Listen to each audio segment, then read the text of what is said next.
This episode is sponsored by Realtor.com, who wants you to take advantage of your free profile on Realtor.com.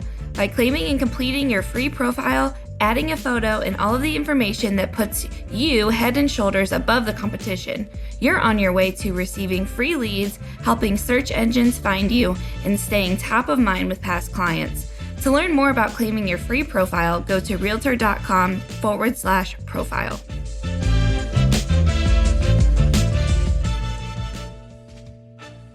Welcome to the Real View podcast, where Ohio Realtors connect you to innovators and influencers, keeping you with the real view of real estate. Whether you're a broker, agent, first-time homebuyer, industry leader, or just happen to stumble upon our podcast today, you can expect to hear tips, tools, tricks, interesting information, and so much more from the experts in Ohio's real estate game.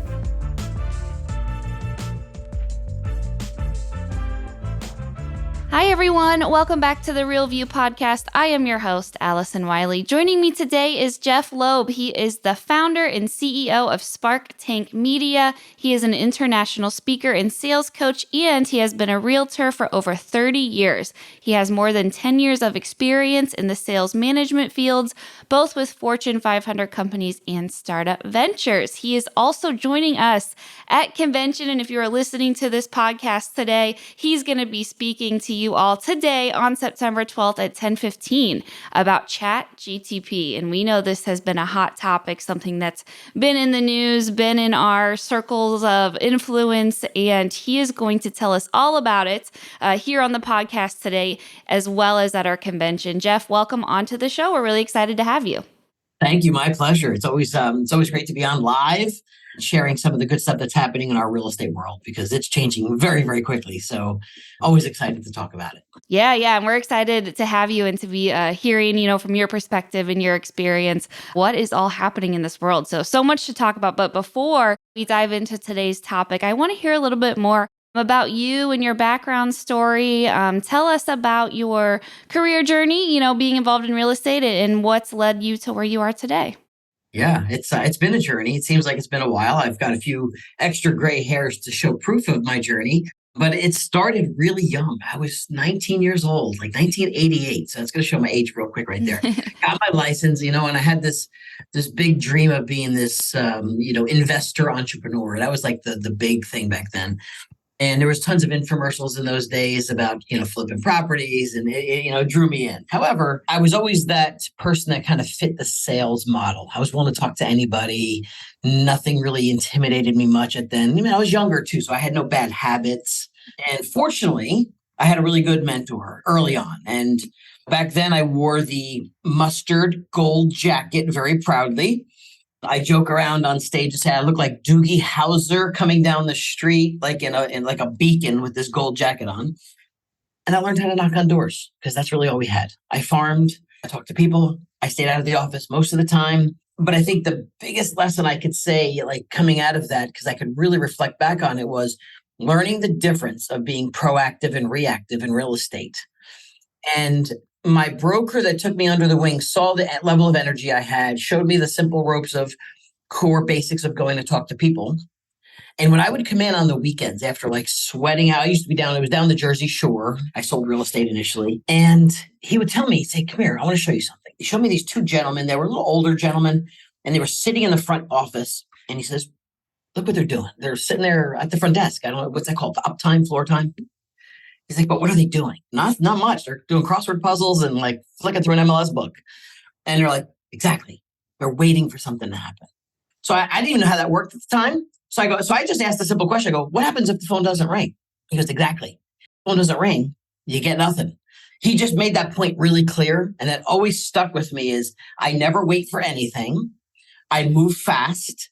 And it's always about how do we find ways and new strategies to find new business all the time. And that's as I built my career, I got very tactical in my ways. I'm more of a tactical person. So I teach it when we're going to talk about Chat GPT and stuff. It's not about the app or the technology. It's always, how do I use this stuff to go make some money a little bit differently than what I tried before? And we'll get to all of that. But I started there early. I got caught up in the real estate world for a while. I did 8 years of commercial brokerage. I then got sucked into the dot-com boom. If this is going to go back when like AOL was a thing, Yep. America Online. And, some of the audience may be like, I don't know what the hell AOL is. But I got recruited heavily into a sales role for not only the internet companies that were being born, the big ones like the Verizons of the date when they were Verizon was your mobile phone going to data. And I got caught up in a corporate sales environment for 10 years while I kept my real estate investments going. But it gave me a level of experience of managing salespeople, educating them, riding with them, account executives, being out in the field, face to face with people. And we did that for 10. I rode it through the dot-com bust where everyone lost everything, including myself. Imagine having 1 million shares of stock in a startup company and it busting. Nothing, worth zero. So we lived through the pains. I jumped right back into real estate and I learned how to be more of an entrepreneur. That gave me the foundation to build my own team, build my own business. I then evolved into buying brokerages from a franchise brand. I ended up with 4 or 5 in one particular market. Taught me some lessons in the brokerage space. And then I was kind of recruited up the channel by that franchise brand to be their head of VP in tech and marketing for the company itself, US and Canada. And we had about 300 to 400 offices, built to 800 offices across the country. And it was that time that gave me a lot of face time to get on stages and in front of people to start talking about how do we make money in this business. And that was a launching pad for me. So I started my company after I left them. And here we are today. Speak, train, and coach agents. We do have a lot of mortgage clients as well as the title industry. And everything is always about how do we evolve to make more money and make our lives better, period. So it's been a journey. It's 7 years maybe. And I enjoy it because I get to help people who actually want to be better. You said a word that I really think is important, and that's evolve. And that's the basis of what we're going to be talking about, is the evolution of this world of AI and of Chat GPT and what that looks like and how, we can really harness that and use it as a tool to make more money, as you said. And I think that was the perfect way to describe that. But I think we should maybe start at the beginning, with Chat GPT. What is it and why is it so important? And can you share a little bit of the backstory on Chat GPT, where it came from? Because AI is not new, right? Like we've been all using AI in some form or another, probably for a few years now. Chat GPT specifically, what is it? Why is it so important? And what's its story? Chat GPT has been around in companies for a long time. Some of it, even early days, were called machine learning. And it was just computers getting smarter and smarter with more power to start to figure out, navigate things and do predictive. We heard the term predictive analytics, predictive data, maybe 8-10 years ago. And that data still exists, like predicting who's getting ready to sell, predicting who's getting ready to make a move. So predictive data was machine learning, the Chat GPTs with OpenAI and Bard by Google. All these companies just had finally the algorithms to start to communicate better in human terms. Not going to replace humans by any means, and we're going to talk about that. But it also gave us the ability to have way more massive search than what Google can do, way more functionality for the things that we may not be good at. Like I know in my real estate career, I was really good at getting listings in front of people and my passion, but ask me to write a description or something about something, I was horrible. I had the same 3 adjectives that I used throughout the whole thing, and I was really terrible at it. Horrible. Should never ever did it, but we had no choice. We had to do it all ourselves. It's evolved as a technology, and it's only really just beginning. And people don't even know what that means because they think it's pretty cool now. I try not to put myself into a tech box because I'm not like some techie, but I'm a techie enough to know how to use it in a sales arena because everything comes back to a sale. You have to sell something. Everything, we don't make money unless we sell something, and no company makes anything until a sale happens. So we have to always figure out how do we apply it into the things that's going to help enhance or evolve. I like that word evolve too, your business. We could spend hours sitting on courses, or everyone now is, for some reason, if you use Chat GPT for 2 or 3 months, you're now a guru at it. And there's gurus with courses and there's gurus with everything to sell you under the sun. I just like to kind of share the things that are working, and we tested a lot of it with our coaching clients. So while, coaching's not only a one-way street, it's 2 ways. We're going to test ideas. We're going to test things you never tried. We take those results and then we figure out how to do it better. And remember, it's always a little thing that you tweak that makes the biggest difference. That technology is giving us a lot more power to save us a lot of time. And that's going to be the goal we're going to talk about at our live event. And we're going to get really granular, real examples. Here's how to say it. Here's what we tried and didn't work. I'd rather know sometimes what didn't work because I want to know why that didn't work too. We're practitioners. And I know most audiences that we speak to want the nuggets of like, just tell me the bottom line. What do I need to do? Why should I do it? And tell me what to avoid. This market's a challenge. So we've got to leverage everything we've got.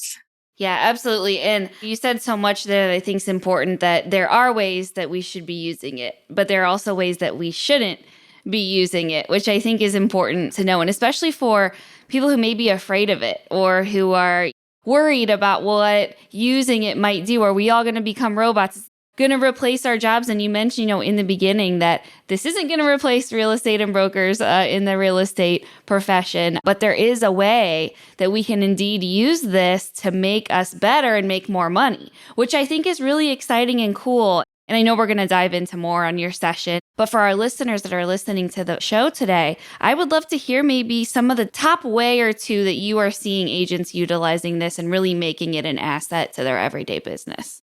I had the pleasure of just getting off a call recently, preparing to do some stuff at an Inman conference. And I'm hosting a top producer panel of people who are using this product or these products. And we were just coming up with the strategies that they're doing, that I'm doing. And I'll give you one or two of them. One is really simple, is the terminology lead magnet. Not often talked about much or taught much. We just talk about leads. Like it's a Zillow lead, a Realtor.com lead. Well, Zillow's been using AI for a long time. They've been using AI when they had Zillow offers. They were doing AI comparing the cost of a house to the materials of the house. Like they always had it. But in this case, how do we create and change the way leads come to us? So the number one simplest thing to think about is if you want to capture leads are people, leads are humans, and they are always driven by curiosity, just like we are. And I say jokingly to like an audience of, say, real estate agents or who's listening right now, if I said, I want to give you the top 5 Chat GPT strategies that are working right now that'll generate you 10 more leads a month, here's my little button to click, give me your name, email address, and everything else, would you download it? And if it was free, no charge, no webinar, no strings attached, do you want that information? And I bet you 9 out of 10 that had an interest in that topic would download. That's a lead magnet. If I give you something of value, you'll give me something of value, which is your name and email address, and to have it be accurate. So then I can communicate with you and nurture you into potentially a relationship. That's a magnet. So how do we now create lead magnets for the consumers when we want to capture their attention before they're getting ready to list their house? Like I don't want them the day they're interviewing realtors. I want to catch them like 6 months in advance. I want to catch them before. What are they thinking about? What are they Googling? What are the free things they're looking for that we could be of value that I can give to them? They would give me information and get their information in a conversation to help them prepare to list their home. That's how we're going to capture listings, because we have to answer all of their questions. You have to become almost the Google mindset of what they would Google, create the content, except now I don't have to create it because I told you I'm not good at it anyway. I shouldn't be. And then have Chat GPT create that information, tweak it to make sure, and this is important, that it's ethical. It's not saying words we're not supposed to say in the real estate world. And you got to make sure it also sounds like your voice, a little bit more like your voice. And then you create the lead capture for that. And simple, you capture it. Now, then what do you do with it? Then you can create 12 nurturing campaigns that in most cases, most CRMs are great, but they have cookie cutter stuff. They have cookie cutter responses. I want custom responses. I want stuff that's going to get a response.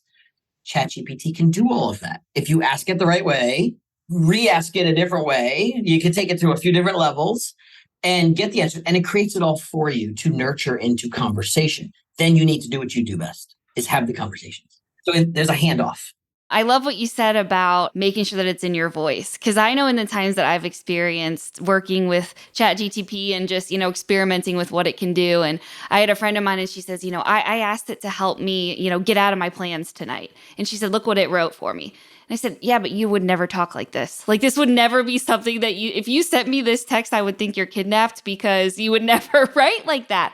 And so I think that is, the thing to always keep in mind. And you mentioned it, just there is still that personalization aspect to it, that's really going to just take it to the next level. Yes, it's going to probably spit you out, some beautiful sentences and paragraphs that you can take and use right away, but still keeping it in that voice, I think is kind of the biggest thing or the biggest difference I see when it comes to humans versus robots, when it comes to writing and typing. Is that something that you found too? Yes, that's why I always have to tweak it in my way, because if someone actually meets me, they'll know that wasn't I don't speak in that language. And maybe I just also want to use words that are more local to the community that it didn't describe properly, or some data trends that it's trying to make it too complicated. I just want to make it sound like people love to talk about market reports and activity and trends, but then it sounds too data geeky. Like I just want to say, and here's what this means for you. And it means this in our language, right? There's so many cool things, but it takes a lot of the thought of things that we might not be good at to make us look really stellar and expert, even though you are an expert, but a better expert that you can now. And remember, when it's teaching you how to do that and you're learning it, you're also learning yourself too. Here's how I deliver a market trend report. Oh, I never thought of saying it that way. Oh, it's great because no one's taught it to you that way. There's no classes that do that.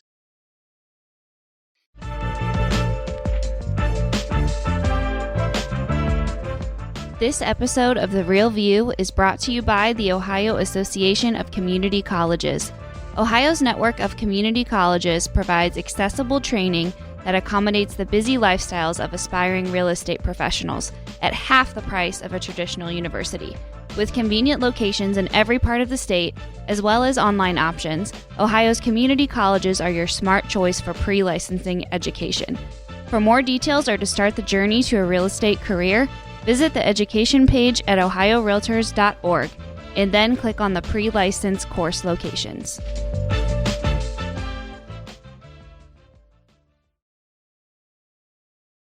You mentioned too just the prompts and how to ask it things to get the content that you want. Is there a way that we can give Chat GPT the right prompts, or how should we approach asking it those questions so that it's generating the content that we're looking for? I see so many things, and I'll probably say this live at the convention. No one needs 1,000 prompts to do anything. Like you need probably a good critical 10, 12 prompts for your business. That's how people are getting caught in with lead magnets, right? 1,000 prompts to do this, and you read it and you're confused as hell. But I think the most magic behind a prompt of how to ask it is how to re-ask it to get what you want, and then how to ask it for more details of what it gave you, and then how to get more details. Like you could almost go 4 layers of asking it and to get you really good stuff. And most people don't go that deep by saying, okay, taking the results you just gave me, now give me this. And specifically give me something that's going to generate a response or an appointment, or you can get real. And if it doesn't give it to you, re-ask it based on that stuff again. It learned what it told you. Now re-ask it of what it told you to give you more. And I have a fun scenario. I asked it once to do some kind of a 12-month task. And it gave me 12 good strategies, but it gave me a sentence of each. Okay, out of the 12, 10 are pretty good. But now specifically give me a more detailed paragraph with a minimum of 150 words that gives me the exact detail of how to execute each one of those. Boom. Now I got almost an ebook, for crying out loud. And I just turn it into a PDF, which is now called the magic term of an ebook. You can have your own buyer's guides and community guides and the best restaurant guide in your town that'll tell you the restaurants by reviews, so you don't even have to Google it anymore. You brand it to yourself because it's all public information.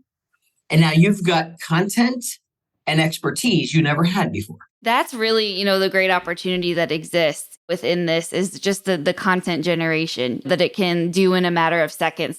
So that's kind of the positives and the plus sides and some of the opportunities that exist, within Chat GTP for our industry. But what about the weaknesses? And you mentioned, some of the things that we need to be aware of as far as, the ethical issues, the legal issues. When it comes to the weaknesses or things that we should be aware of and how to stay away from any sort of negative things that can come out of this, what should we be aware of when it comes to that? We're, in a regulated, licensed business. So to me, the brokers and managers need to be most aware of paying attention. But that being said, each state has its own set of rules and laws, and then some are also governed by, either NAR or countrywide. But there's a lot of changes that have taken place. There's just things we can't say anymore, things we can't ask anymore, things we can't describe the way we would describe it anymore. So Chat GPT doesn't know that.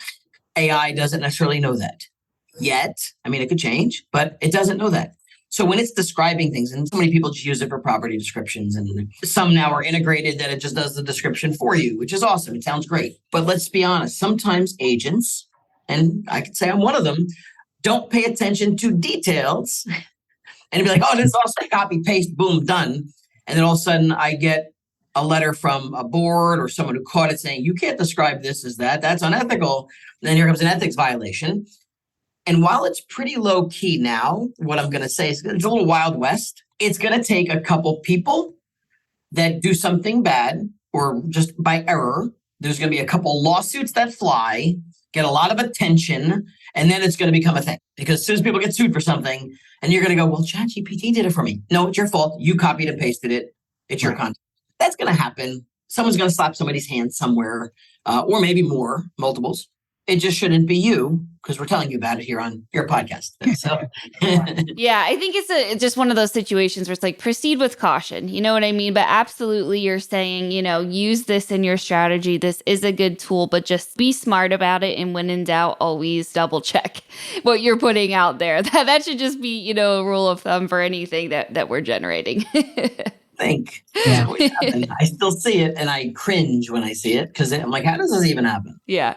So you mentioned too, we talked about, will it replace agents and brokers in the real estate profession? And this is something I think any of us who work in a content creation world is a little nervous about and might feel wary of what's ahead, with this. Will it replace our jobs? Will we no longer be needed? And you mentioned, no, it won't. Could you elaborate a little bit more on why we are safe as an industry and why our skills as human beings are still going to be important regardless of the new technology? We've had a lot of technology changes. We've had the virtual tours come through that was going to replace us. They don't need us to show homes anymore.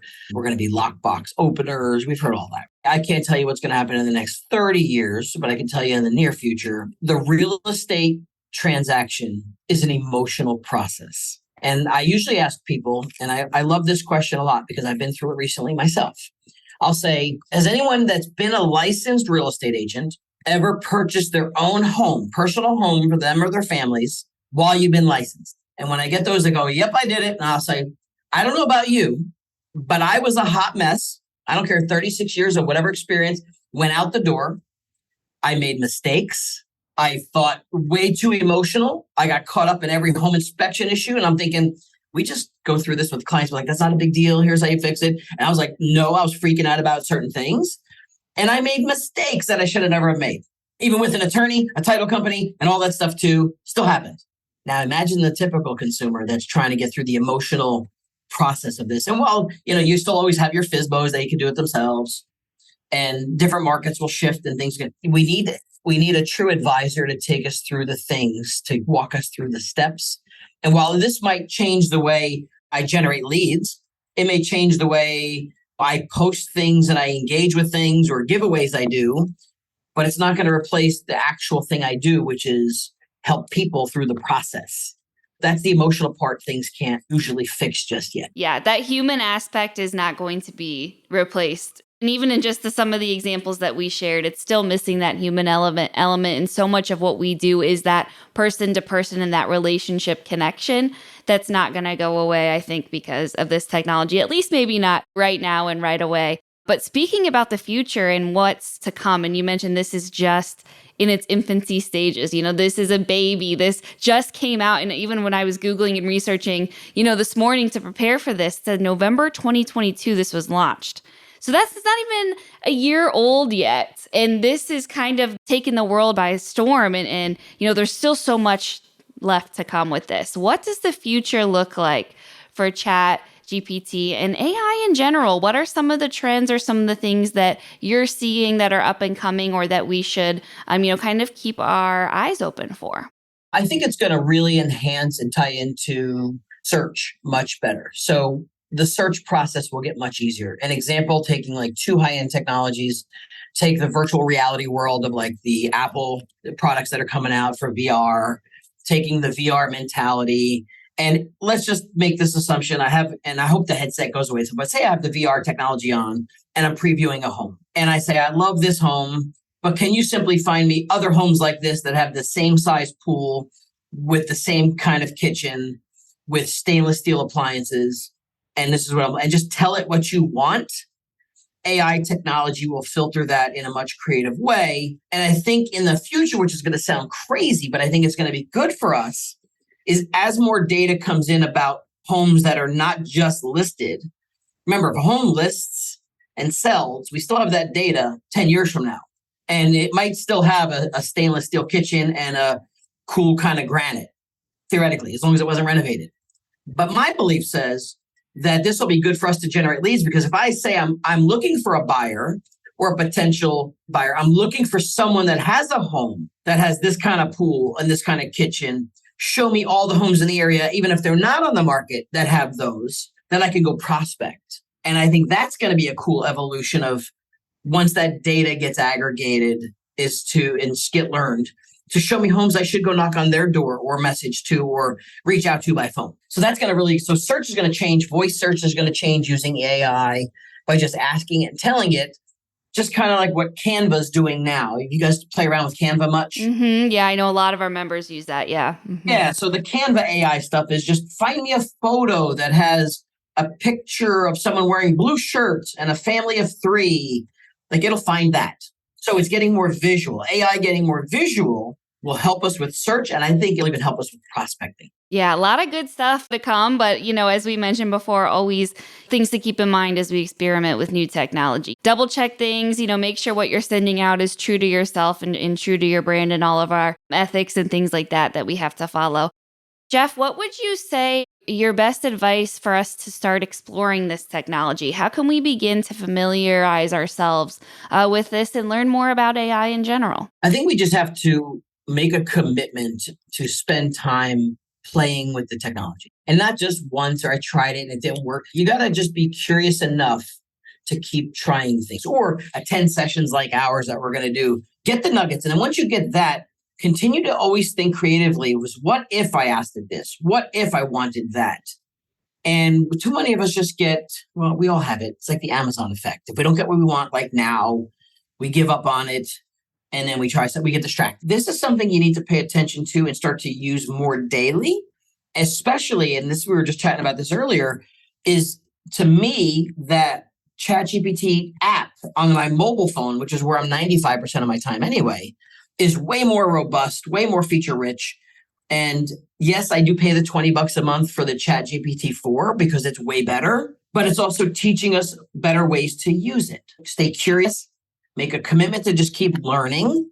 I don't care what age you are. You're never too old to learn this. You're never too young to learn this, because it's one of those things that's just going to keep evolving. At least you know the foundation of it. And there will be a time we'll go, remember when this thing came out? We thought it was the coolest thing ever.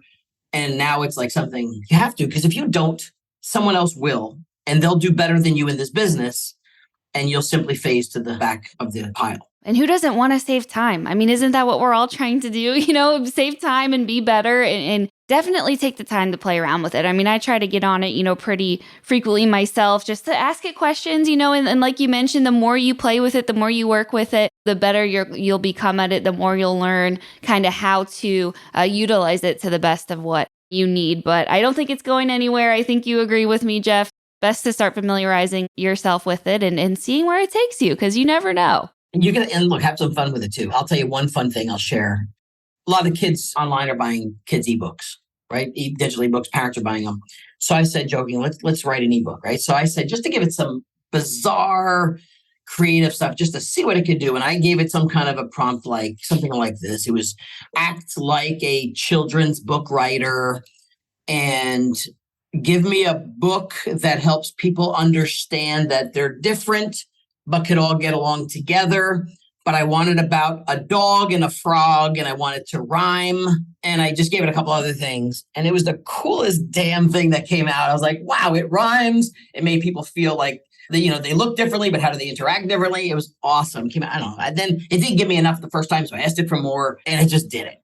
But it's how you ask it, right? The better you ask, the more details, and then the better way you re-ask it. Yeah, play around with it in your personal life too. That's another great bit of advice and a way to learn this. If you're not quite comfortable using it in your business, ask it fun stuff like that. It really is cool. The limit is non-existent to what it can come up with and produce for you. I mean, it can do just about anything you ask it to do, as you mentioned, as long as we're asking it in the right way. But this was so fantastic, Jeff. Thanks so much for sharing a little bit more. And we're so excited to hear you at your presentation here at convention really soon. So to all of our listeners, if you guys are listening to this in the morning at convention, make sure to get to Jeff's session at 10:15. It's the YPM forum on Chat GPT. Make sure to attend that, hear a little bit more. I'm excited to listen to Jeff and hear more and dive in about, some specific ways that you've seen our realtors have success using this. But thanks so much for joining me, for sharing a little bit more about you and your world, and for joining us at convention. Thank you. I look forward to it. It's going to be a very real session, so I look forward to it. Thank you to the YPM Forum for sponsoring this session too. We appreciate you guys and appreciate you for bringing Jeff on. And to all of our listeners for tuning in, thank you guys so much. We'll be back with you next week. Thank you for listening to The Real View. That wraps up today's episode. You can keep up with the latest on the podcast at ohiorealtors.org/therealview and on Apple or Google Podcasts, Spotify, or wherever you listen. Have questions, comments, or suggestions? We want to hear from you. Email us at podcast@ohiorealtors.org. We'll see you next time.